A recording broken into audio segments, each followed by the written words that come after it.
So can you resharpen an arced edge blade? Well, the answer is yes. This is one I've been using. Revivablade Pro, I've got it in my drill. You can use it in your impact. Directional arrow to make sure you're going the right way. Shelf to sit your blade on. And it's just a process of basically rolling it left and right, which I'll show you now.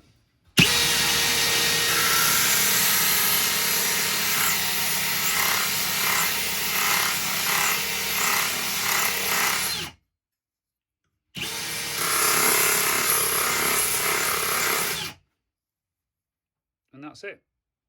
Now, if you want to put more of an edge, round edge on it, you can do.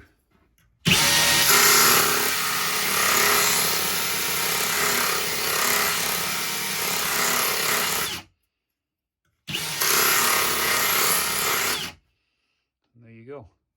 That is the arc edge blade redone. Thanks a lot.